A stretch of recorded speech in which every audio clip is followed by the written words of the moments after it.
नमस्कार, मी देवेंद्र काळे, अध्यक्ष कोळगाव बदलापूर विकास समिती. हे आमचे नॉन पॉलिटिकल एनजीओ आहे. तुमच्या वर्तमानपत्राच्या आधारे गेल्या आठवड्यात बातमी वाचली की बदलापूरची उल्हास नदी आहे ही दक्षिणमुखी वाहणारी नदी आहे. म्हणजे अतिशय शास्त्राच्या पद्धतीने ती नदी गोदावरी सारख्या नदीच्या लेवलची आहे. तिथे चांगलं कार्य वगैरे होतात. अशा नदीला जलपर्णी विळखा घातलेली आहे ही बातमी 100% खरी आहे. आम्ही सुद्धा आमच्या विकास समितीमार्फत अनेक वेळा त्या संदर्भात तक्रारी केल्या होत्या. या संदर्भामध्ये माननीय सर्वोच्च न्यायालयामध्ये, ग्रीन ट्रिब्युनलमध्ये, वनशक्ती व इतर संस्था आणि सामाजिक संस्थांनी या संदर्भामध्ये नदीपात्रामध्ये प्रदूषण का होतो करू नये या संदर्भामध्ये अनेक जणी याचिका दाखल केल्या. त्याचे काही अंशी निर्णय लागून स्थानिक स्वराज्य संस्था ज्या आहेत, महापालिका, नगरपालिका, त्याच्यामुळे आमची बदलाव नगरपालिका पण आहे, त्यांना अनेक कोट्यवधी रुपये दंड आकारलेला आहे. तो दंड शासनाच्या मार्फतमध्ये काही प्रमाणात भरला पण गेलाय. हे अनेक वर्षांपासून चालू आहे.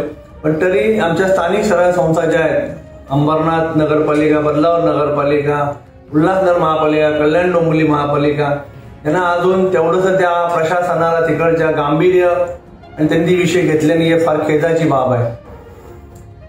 नगरपालिका प्रशासन जे आहे, स्थानिक स्वराज्य संस्था, या जनतेच्या आरोग्यासाठी त्यांना मूलभूत सोयी सुविधा उपलब्ध करून देण्यासाठी शासनाने त्याची निर्माण केलेली आहे. पण इकडच्या प्रशासनाला या जनहितार्थ गोष्टीसाठी त्यांना सगळा विसर पडलेला आहे की जनतेचं आरोग्याचं रक्षण कशा पद्धतीने प्रशासन करू शकतो त्याच्यात त्यांचं लक्ष नाहीये. त्याला स्वारस्य फक्त सिमेंट काँक्रीट रस्ते करणे, गटारं करणे, बिनकामाच्या उद्यानं बांधले, डबल टिबल उद्योग करणे याच्यात त्यांना जास्त रस आहे. ऍक्च्युली बदलापूर नगरपालिकेचा आणि स्थानिक रहिवासी होत. इथे 2005 साली भूमिगत गटर योजना केंद्र शासनाने मंजूर करण्यात आली. त्यावेळेला 150 कोटी रुपयाचा निधी नगरपालिकेला देण्यात आला. त्याच्यानंतर आज ती योजना 500 कोटीच्या घरात गेले. बदलापूरची भौगोलिक परिस्थिती अशी आहे की ते नदीमुळे पूर्व पश्चिम भाग पडलेला आहे. पलीकडचा भाग हा बदलापूर गाव, सोनुली, एरंदाळ या ठिकाणी मोडतो आणि जो एका साईडचा भाग आहे पूर्वेचा, तिथे 8-10 गाव येतात. मांजली, कुळगाव, शिरगाव, मानकिवली, जोईली, खरवई अशा पद्धतीमध्ये नगरपालिकेची रचना झालेली आहे.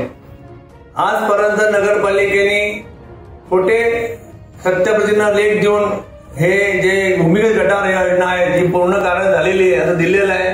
त्याच्यावरती अनेक तक्रारी आम्ही विकास समितीने दिलेल्या आहे. ते चौकशी चालू आहे. पण शासन जनहिताच्या कामासाठी नेहमी संत गतीने चालते. हा या शहराचा आणि इथूनच्या जनतेचा आणि देशाच्या जनतेचा माहिती झालेला आहे की जनहितासाठी शासन संत गतीने आणि प्रशासनाच्या स्वहितासाठी शासन पूर्ण ताकदीने चालते. ही चुकीची बाब आहे. भूमिगत गटाराच्या माध्यमातून बोला झालं तर त्याचं पाणी शुद्धीकरण करण्यासाठी शहरामध्ये एसटीपी देण्यात आले, एसटी बांधण्यात आले, पण अजून पूर्ण कारणाने ते होत नाहीयेत. नदीपात्रामध्ये कुठल्याही प्रकारचं प्रदूषण मुक्त पाणी एसटीपीनी किंवा सीईटीपी म्हणतो आपण ज्याला एमआरडीने सोडू नये असे शासनाचे आणि वरिष्ठ सरकारचे म्हणजे केंद्र सरकार स्थानिक निर्देश असताना सुद्धा इकडचं प्रशासन त्याच्यावरती गांभीर्य घेत नाहीमुळे त्यांचे कोणाकडे त्यांच्या हितगुज आहेत का त्यांचे आर्थिक हितगुज आहेत याचं काय अजून आमच्या लक्षामध्ये येत नाहीये. त्यामुळे काय होतं, हे नदीपात्र दूषित होतो. आता जलपरी का निर्माण होते, ज्या नदीपात्रावरती कोणाचा अंकुश आहे तर तो पाटबंधाऱ्याचा आहे. पाटबंधाऱ्यांनी तिथे चौकशी केली पाहिजे, तक्रारी केली हे जलपरी का निर्माण झाले. त्यांनी स्थानिक स्वराज्य संस्थेला त्याच्यावरती हे धरलं पाहिजे, जबाबदार धरला पाहिजे. पण त्यांचं स्वारस्य कशावरती आहे, किती एमएलडी पाणी मुक्त करावं. आम्ही जर सांगितलं आम्हाला 2 एमएलडी आता पाणी देत नाही आणि चोरीच्या टँकर आज बदलावर आजच पाणी गेले 4 वर्षापासून आम्ही बघतो, 5 तक्रारी करतो आम्ही.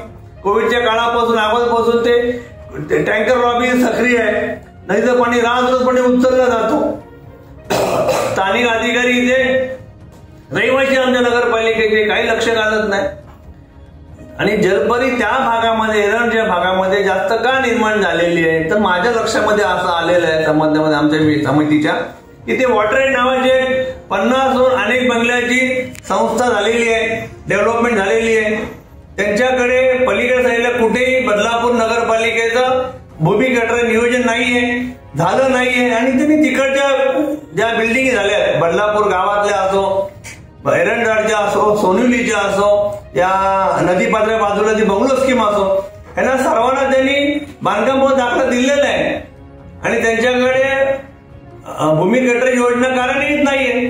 मग पाणी जाणार कुठे? हे पाणी नदीपात्रात जाणार. मग त्या संस्थेला किंवा त्या इमारतीला भोगवाटदार प्रमाणपत्र कोणी दिलं, का दिलं, त्या नगररचना खात्याच्या आधी चौकशी झाली पाहिजे. या इकडच्या प्रशासनाने मुख्याधिकारी केली पाहिजे. पण आम्ही सगळे भाऊ सगळं लुटून खाऊ या युक्तीप्रमाणे हा कार्यक्रम शहरात आलेला आहे.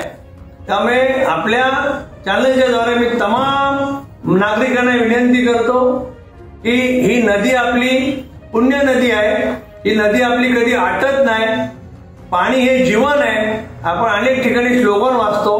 कृपया आपण सर्वांनी संघटित व्हावं आणि या जलपरीच्या विरोधामध्ये फार मोठं आंदोलन आपण केलं पाहिजे. बरोबर. त्यात आणि प्रशासनात धारेवर धरलं पाहिजे. मधल्या काळामध्ये मेंबर सेक्रेटरी होते महाराष्ट्र प्रदूषण बोर्ड कंट्रोलचे सन्मान्य शिंगारे साहेब आहेत. ते आता आपल्या जिल्ह्याचे जिल्हाधिकारी आहेत. त्यांना सुद्धा माझी विनंती आहे आपल्या चॅनलद्वारे की साहेब आपण जेव्हा बदलापूरचे तक्रार आल्यानंतर आपण सीईटीपीचा दौरा करत 2-2.5 वर्षापूर्वी आलो होता त्याला आपण आश्वासित केलं होतं की या संदर्भामध्ये मी स्ट्रिक्ट ऍक्शन घेतो. त्यानंतर आपली बदली ठाणे जिल्हाधिकारी झाली.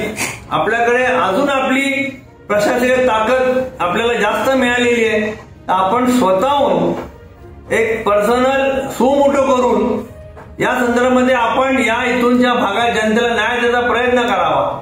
कारण जिल्हाधिकारी हे जिल्ह्याचे मुख्य राजे असतात. त्यांच्या अखत्यारीमध्ये सर्व जे डिपार्टमेंटचे हेड त्यांच्या अखत्यारीमध्ये येतात. मग ती आरोग्य सेवा असो, ती पोलीस प्रशासन यंत्रणा असो, ते पाटबंधारे विभाग असो, महसूल खाते तुम्ही मेन असता, नगरपालिका प्रशासन म्हणजे तुम्ही तुमच्याकडे काही अधिकार आहेत. असे अनेक डिपार्टमेंट शासकीय तुमच्या अखत्यारीमध्ये जिल्ह्याचे येतात.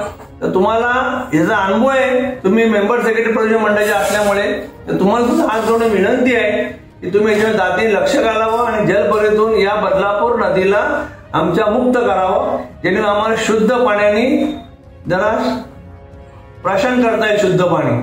धन्यवाद.